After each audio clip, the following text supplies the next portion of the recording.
आप लाइफ में चाहे जो भी चीजें परफॉर्म कर रहे हैं, पेशेंस वहां पे बहुत इंपॉर्टेंट रोल प्ले करता है।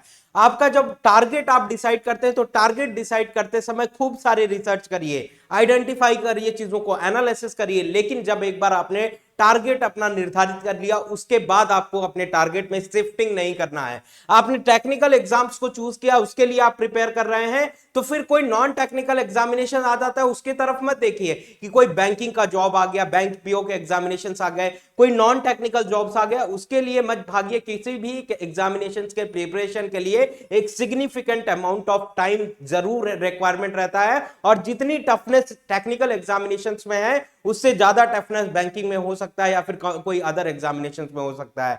तो आप जब टारगेट डिसाइड कर रहे हैं तो उसमें खूब सारे रिसर्च करिए। एक टारगेट जब आपने निर्धारित कर लिया, फिर उसके बाद अपने में पेशेंस रखिए। बच्चे क्वेश्चन सॉल्व करते हैं, कॉम्पिटिटिव एग्जामिनेशन के नहीं बनते हैं, फिर उस क्वेश्चन को लीव आउट कर देते हैं, छोड़ देते हैं। लेकिन उस क्वेश्चन को पर्टिकुलरली आप एनालिसिस करिए, अगर आपसे नहीं बन रहा है, फिर जो हैंड रिटन नोट्स आपने बनाया हुआ था लेक्चर्स में, वहां पे खोजने की कोशिश करिए कि इस कॉन्सेप्ट से रिलेटेड कहां पे कॉन्सेप्ट मेरे को डिलीवरी किया गया था लेक्चर में। अगर वहां पे भी नहीं मिल रहा है, टेक्स्ट बुक में फाइंड करिए, अगर वो एग्जामिनेशन के लिए एक इंपॉर्टेंट क्वेश्चन है। इस तरीके से मल्टीपल सोर्सेस से खोजने की कोशिश करिए और उस क्वेश्चन के सॉल्यूशन तक पहुंचिए।